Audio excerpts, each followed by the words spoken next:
de se classificar para as quartas de final da Libertadores, 4-1 no Defensa e Justiça da Argentina. Aliás, no confronto entre brasileiros e argentinos nessas oitavas de final, 3-0 para os brasileiros, 3 argentinos eliminados. Boa noite, Rafael Rezende. Isso significa o quê, se é que significa alguma coisa? É difícil colocar tudo no mesmo bolo. Boa noite para você, Felipe, a quem acompanha o Troca de Passes. Não acho que dê para colocar no mesmo bolo. Quem passou mais dificuldade foi o Atlético e que tem potencial para muito mais, né? Contra um Boca que dá até para arriscar, assim, não é nem pesado dizer que hoje o nível de futebol que o Defensa e Justiça joga é superior ao do Boca Juniors. E até por isso, claro, não tem a imposição, não tem a mística, a tradição, camisa, nada disso. Mas bola tem mais. Então, até nesse sentido, dá para dizer que o Flamengo se afirma de uma maneira muito mais satisfatória do que o Galo fez ontem, né? Foi quem realmente sofreu falando desses confrontos contra argentinos. O resultado da ida tem uma influência grande, traz uma confiança até para o que foram os 30 minutos iniciais do Flamengo. Foram bons, bem bons, competitivos, amassando o Defensa e Justiça. Acho que é uma equipe que ainda está se moldando ao que são as ideias do Renato. Isso leva tempo. Tem coisas que são perceptíveis, você vê de cara, zagueiros que espaçam um pouco mais com relação ao restante da equipe. Em determinados momentos acabam fazendo uma perseguição ou outra maior. Isso era muito característico com Jeromel e Kahneman, por muito tempo dentro do Grêmio. Então acho que com o tempo a tendência é a gente ver um Flamengo muito parecido com o Grêmio e aí o melhor ou pior Grêmio depende da evolução. Individualmente esse Flamengo é muito mais forte. Então acho que daí também vem a resposta, o repertório para construir o resultado como esse de hoje. E a confiança no restante do grupo. Coisa que antes era tão destacado, né? O 11 titular e as opções. O quanto eles foram usados, né? Agora há pouco, ainda com o Rogério dentro da temporada, traz um momento de confiança para o Michael, para o próprio Vitinho, e eles deram a resposta mais uma vez.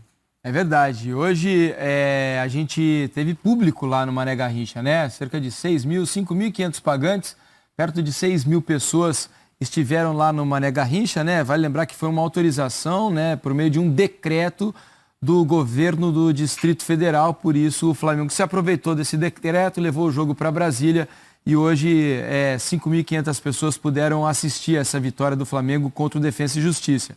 E foram realmente 30 minutos muito bons. Eu vou colocar nesse papo aqui agora Roque Júnior para falar se esses 30 minutos do Flamengo, né, que foram muito bons, num ritmo alucinante realmente, tem a ver com essa volta do público, ainda que pequeno, num estádio tão grande como é o Mané Garrincha lá em Brasília, Roque. Ou você acha que não tem nada a ver, já é dedo do Renato? Boa noite para você, Roque. Boa noite, Felipe. Boa noite, Rafa. Boa noite a todos. São vários fatores, né? Não dá para colocar num só. Então, assim, é bom ver o público? A gente tem que tomar sempre cuidado, né? Porque nós estamos ainda aí no meio de uma pandemia. Acho que isso, claro, foi um decreto, mas a gente tem que tomar cuidado com isso. Tem muita gente ainda morrendo, né? A gente está com vírus aí. Mas sobre o Flamengo, eu acho que são vários fatores. É importante a gente falar da chegada do Renato? Sim, mas também é muito cedo, né? Eu acho que tem sim o dedo dele, algumas coisas a gente pode ver, mas eu acho que ainda falta bastante ainda para que a gente possa falar que é a mão do Renato, né? Porque você tem que ter tempo, e é só com tempo, e aqui eu me baseio no tempo. E o Flamengo tem grandes jogadores, né? Foi campeão ano passado do Campeonato Brasileiro e teve a volta agora, né, desses jogadores que não vinham jogando. Esse quarteto aí não jogava desde maio, né, junto. Então isso tudo são fatores que ajudam o Flamengo a fazer essa partida que fez, e principalmente esses 30 minutos, né? Acho que o time do Defensa e Justiça defendeu muito, né? Criou dificuldade para o Flamengo defendendo, mas não chegou tanto. Então, acho que o Flamengo está numa crescente também aí, é bom nessa fase do Campeonato das Libertadores. É verdade. Você que está aí em casa acompanhando o Troca de Passes pode participar do programa com a gente, mandar a sua mensagem por meio da hashtag Troca de Passes. Né? Mande seu recado, dê sua opinião, o que é que você achou do jogo do Flamengo, dessa vitória por 4-1. O que eu queria dizer, né, e trocar um papo, trocar uma ideia com vocês aqui é sobre o trabalho do BKSS, né? Porque é um time muito inferior tecnicamente ao do Flamengo, custa infinitamente menos do que esse time do Flamengo. E no segundo tempo, Rafa, me pareceu uma mudança tática ali do Defensa e Justiça, que deu uma apertada na saída de bola do Flamengo e por pouco não complica o jogo ali. Naquele momento, quando o Defensa consegue o gol de empate, o jogo ficou tenso, né? Do Defensa, um gol, um 2-1 contrário, já mudaria a vaga de mãos. É um time enfraquecido com relação ao do semestre anterior, isso já tem uma influência, mas ainda assim um time muito legal de ver jogar. A gente falava sobre isso, que os confrontos contra o Palmeiras, tanto pela Recopa como na Libertadores, o Defensa perdeu os jogos na Argentina, mas venceu os jogos no Brasil, né? E que por isso a gente tinha expectativa de um jogo legal de se ver pela forma como a equipe atua. Por mais que seja um retorno para os argentinos, a gente sempre indica isso também, tem influência até no que são as eliminações, por mais que a gente reconheça que as equipes brasileiras têm mais qualidade, enfim, tem trabalhos legais também para confrontar, mas os argentinos estão fazendo segundo, terceiro jogos, né, de retorno no início de temporada. E isso sempre é um peso desses momentos de oitavas de final para eles, né? Quando gira da fase de grupos para as oitavas de final. Mas além do segundo tempo, legal foi a mudança ainda na primeira etapa. Porque quem dá a primeira arrefecida no Flamengo é o próprio BKSS.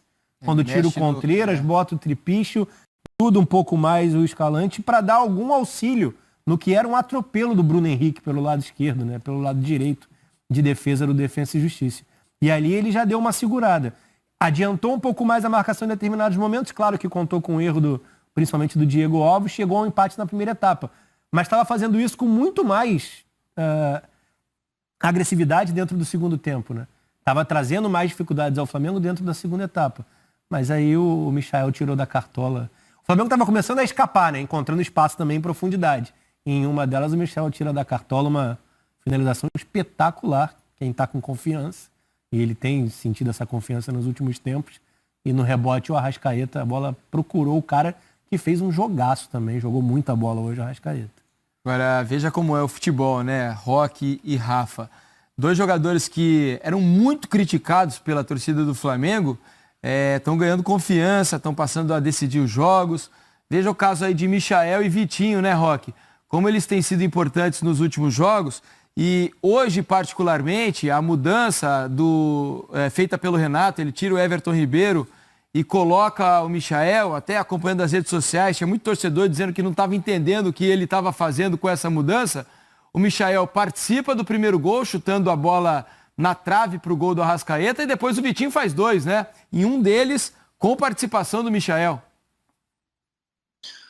Felipe, eu só não consigo, assim, dizer 100% que é só por causa do Renato, né? Esses jogadores já vinham jogando, e essa confiança ela não vem de um dia para o outro também, né? Vem jogando, né? Eles vinham jogando mesmo com o Rogério, aí porque esses jogadores como o Diego, o Everton Ribeiro, o Arrascaeta, o Diego estava machucado, e os outros jogadores não estavam jogando, o Gabigol. Então, assim, é um tempo, não é de uma semana para outra, de um jogo para outro, que o jogador pega essa confiança que eles estão, né? E que vem melhorando a cada jogo, né? Então, a cada jogo que jogam, melhora.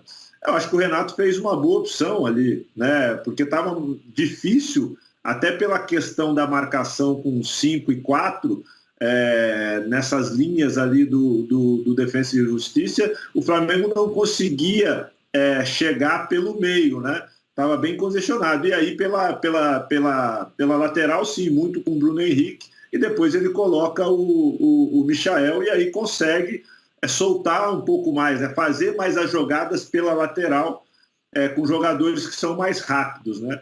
Então, acho que assim, a troca do Renato foi boa e surtiu efeito, né? O Michael participou aí de 2 gols, o Vitinho acabou fazendo o último gol e é importante você ter o elenco, né? É importante você ter jogadores que quando entrem também dê conta do recado. Então, acho que é uma sequência desses jogadores que vem fazendo com que o Flamengo consiga aí o resultado, né? E quanto ao Defensa e Justiça, você falou aí do BKSS, mas para mim o time do Defensa e Justiça só defendeu. Dificultou para o Flamengo isso, principalmente na questão da intermediária para frente, né? E o gol que fez foi num erro, né? O Diego podia ter tocado a bola um pouquinho mais para o lado também, para o Diego podia ter dado essa bola mais longa, né? Mas não vi essa criação do time do Defensa e Justiça, não. Acho que o Flamengo, como vocês falaram aí, nos 30 minutos foi muito bem. Ele tentou fazer uma mudança justamente para corrigir aonde o Flamengo estava muito bem, né? Mas não vi na minha visão, né? Não vi esse time jogando tanto. Sim, para mim a dificuldade foi muito mais marcando, né? Colocou um time para marcar, tanto que depois chegou uma vez no finalzinho ali com uma defesa do Diego Alves já no final do jogo.